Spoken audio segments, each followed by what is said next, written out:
siç deklaroi presidenti Trump, mund t'i bashkojë kësaj marrëveshje, sepse në fakt arsyeja pse u prish marrëveshja mes Rusisë dhe Shtetet Bashkuara të Amerikës ka qenë që në momentin që rusët dhe amerikanët po qarmatoseshin, Kina po shtonte arsenalin e vet. Dhe domethënë edhe në kohën e Bidenit biles këto marrëveshje kanë qenë në funksionim mes Rusisë dhe Shtetet Bashkuara të Amerikës. Gjithsesi superfuqi do të gjejnë mënyrën për të ujdisur në këtë drejtim, sepse nga kjo varet edhe një pjesë e mirë e sigurisë botërore.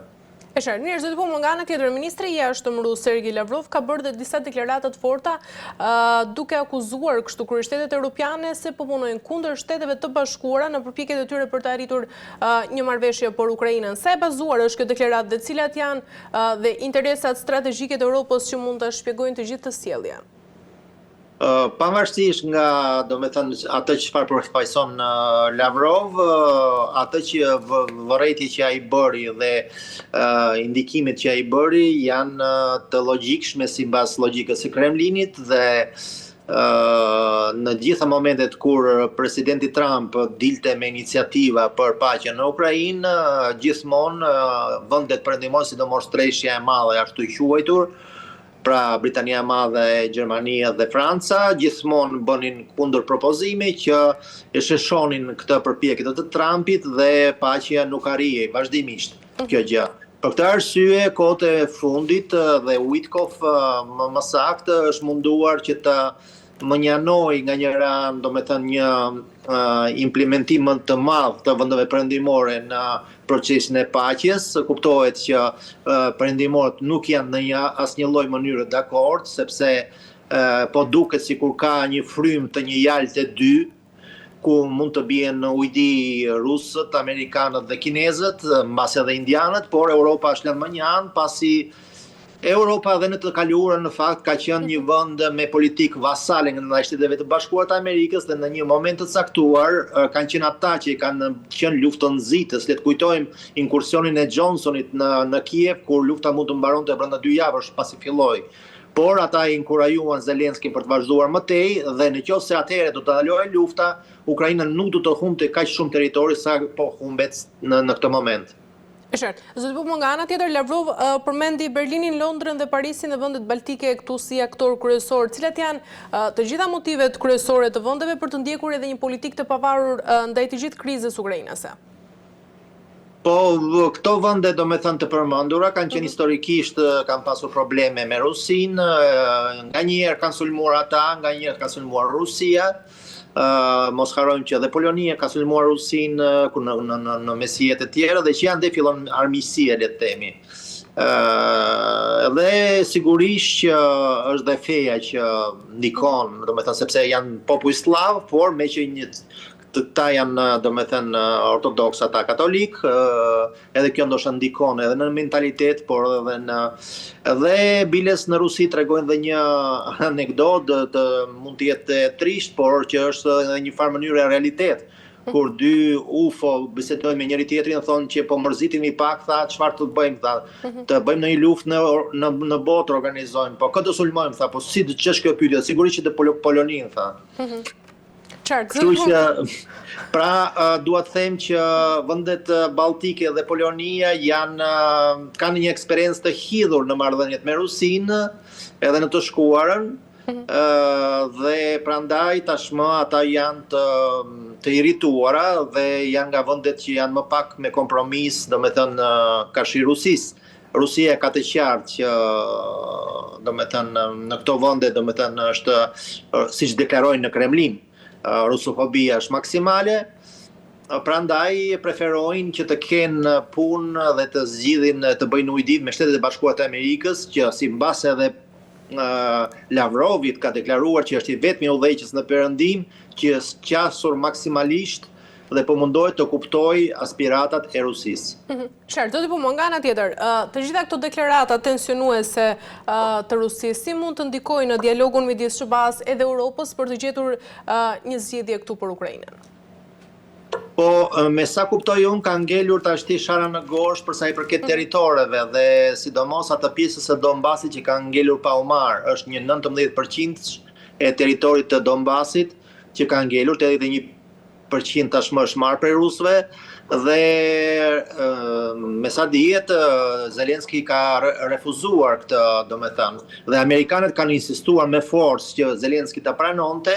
Nga ana tjetër, domethënë, sikur janë bërë lëshime, po këto janë bërë lëshime edhe këtu i komentojnë që janë sikur janë për sy e faqe, domethënë, që në fakt nuk ndryshojnë shumë atë fatin e bisedimeve.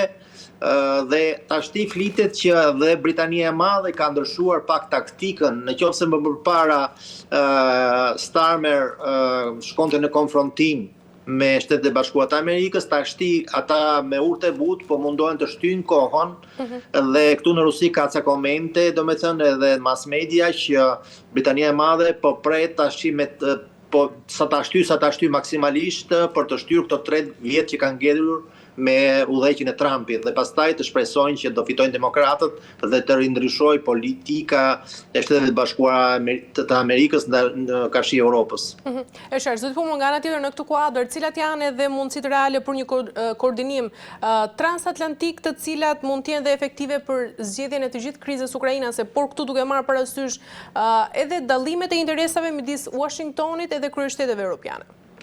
Po, këtu është sidomos për punën e aseteve të bllokuara, të ngrira tashmë, domethënë që është një shkelje, siç deklarojnë dhe vetë belgët për shembull, që është një shkelje flagrante e drejtës ndërkombëtare dhe biles edhe në kohën kur Gjermania naziste sulmonte vendet e Europës, asetet e Gjermanisë kanë qenë të ngrira, po jo të konfiskuara dhe të përdoren pastaj për qëllime të tjera. Pra, në këtë drejtim teknikisht do të bëjë një precedent shumë i rrezikshëm dhe do të shëmbej gjithë sistemi financiar ndërkombëtar dhe mos flasim pastaj për hakmarrjen ruse, sepse ka asete perëndimore edhe në Rusi dhe anë mban në vendeve të botës që mund të ndikonte edhe Rusia, domethënë edhe bëjë një luftë, domethënë luftë pirate. Domethënë edhe kjo, domethënë do të shkaktonte një kaos total në botë. Përveç kësaj, gjithashtu ka një situatë të rrezikshme për sa i përket lundrimit dhe goditjeve të dyja palëve ndërluftuese, të anijeve, domethënë jo ushtarake, anijeve domethënë civile që shkonin për të ngarkuar me naftë, me vaj lule dielli, mos gaboj edhe tjerë. Dhe biles anija e fundit që godit ishte një anije turke që doli nga porti i Odesës dhe u godit nga disa dronë rusë. Dhe kjo ishte një hakmarrje për 2 goditje të meradhazi, A3 mos gaboj të Ukrainës, 3 anijeve të tjera me flamur afrikan që shkuan për të furnizuar me naftë në portet e Rusisë. Pra po bëhet një luftë kaotike dhe po mos ndalohet mund të shndrohet në një vatër agresioni dhe që mund të sjellë edhe luftë botërore. Qartë, zoti po nga ana tjetër, duke parë Rusinë edhe Kinën në gjithë strategjinë amerikane dhe nga ana tjetër duke parë Rusinë jo më tashmë si një armike të Shteteve të Bashkuara të Amerikës dhe duke u përshëndruar në të gjithë konkurrencën që ka me Kinën, cilat janë rrisjet e mundshme që mund të lindin për Europën? Europa ka humbur atë që s'duhet të humbte për mendimin tim personal. Ajo kishte në Rusi, domethënë naftën dhe gazin e lirë. Gjë që e bënte prodhimet europiane konkurrente në botë, pasi çmimi i prodhimit ishte shumë më i ulët se sa është tashti. Dhe situata në Europë ekonomike është ndërlikuar shumë. Ata flasin që në Rusi është ndërlikuar, po është ndërlikuar edhe në Rusi, po jo aq shumë sa është ndërlikuar situata në Europë. Dhe konkretisht unë mund të flas për shembull për tendenca negative në sistemin makroekonomik, për klimën jo të mirë, për të investimeve tjerë, por në jetën e përditshme kjo nuk parandihet. Dyqanet janë plot, njerëzit domethënë nuk vuajnë për bukën e gojës. Mund të flasim kështu, domethënë, por nga ana tjetër sigurisht që ka rritje çmimesh, ka domethënë pak kënaqësi në këtë drejtim, por ai është domethënë edhe në një farë mënyrë edhe i kontrolluar. Sidomos sa prodhime domethënë të nevojës së parë, ato mbahen domethënë pak a shumë në të njëjtin nivel.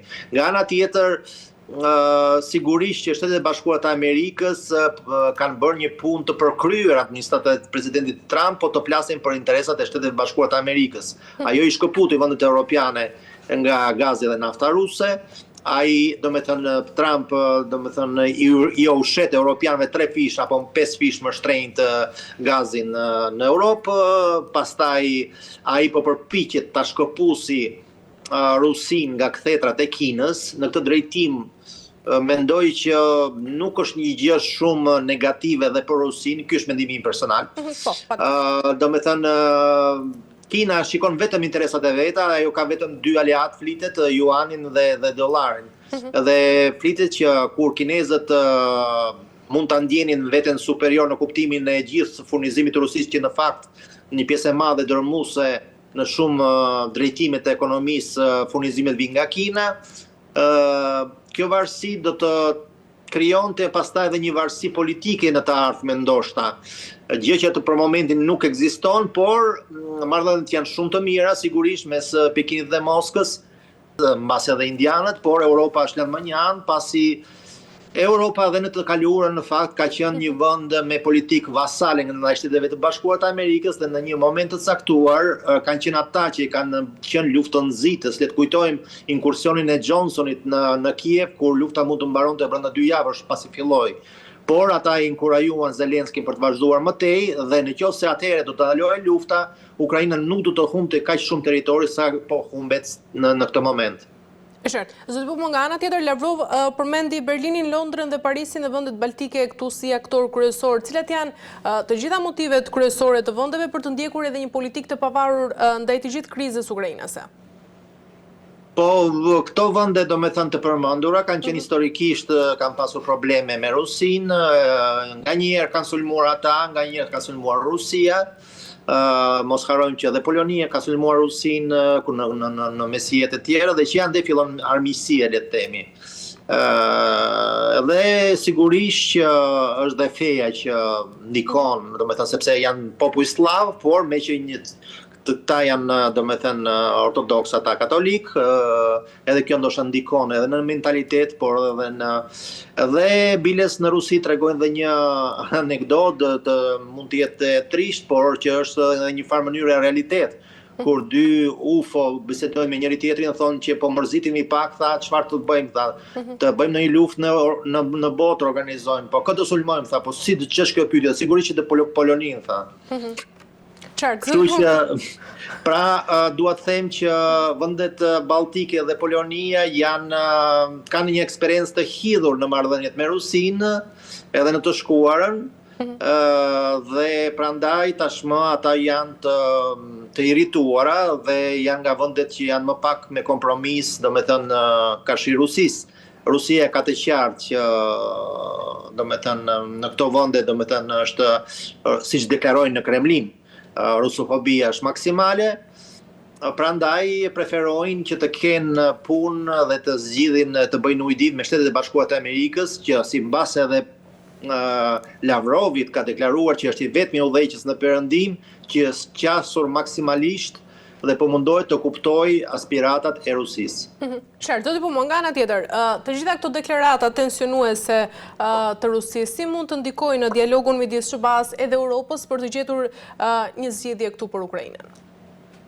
Po, me sa kuptoj unë, ka ngelur tashti shara në gosht për sa i përket territoreve dhe sidomos atë pjesës e Donbasit që ka ngelur pa u marrë. Është një 19% e territorit të Donbasit që ka ngelur, të edhe 1% tashmë është marrë prej rusëve dhe me sa dihet Zelenski ka refuzuar këtë, do me thënë, dhe amerikanët kanë insistuar me forcë që Zelenski ta pranonte.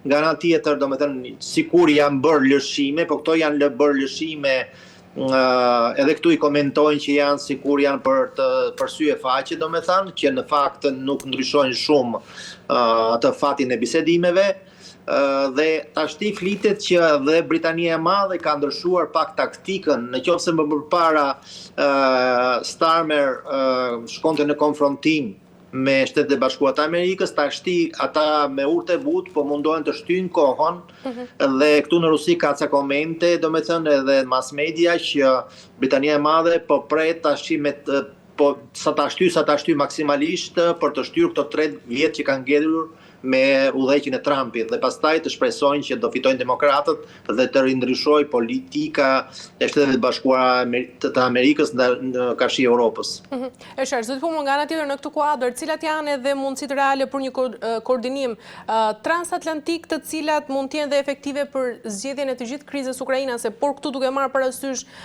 edhe dallimet e interesave midis Washingtonit edhe kryeshteteve europiane.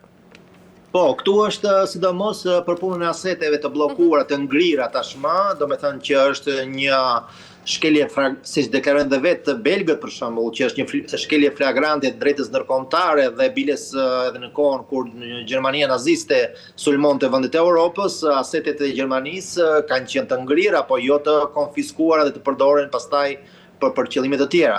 Pra, në këtë drejtim teknikisht do të bëjë një precedent shumë i rrezikshëm dhe do të shëmbejë gjithë sistemi financiar ndërkombëtar dhe mos flasim pastaj për hakmarrjen ruse, sepse ka asete perëndimore edhe në Rusi dhe anë mban vendeve të botës që mund të ndikonte edhe Rusia, domethënë edhe bëjë një luftë, domethënë luftë pirate.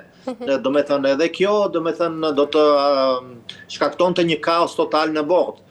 Përveç kësaj, gjithashtu ka një situatë të rrezikshme për sa i përket lundrimit dhe goditjeve të dyja palëve ndërluftuese, të anijeve, domethënë jo ushtarake, anijeve domethënë civile që shkonin për të ngarkuar me naftë, me vaj lule dielli, mos gaboj edhe tjerë.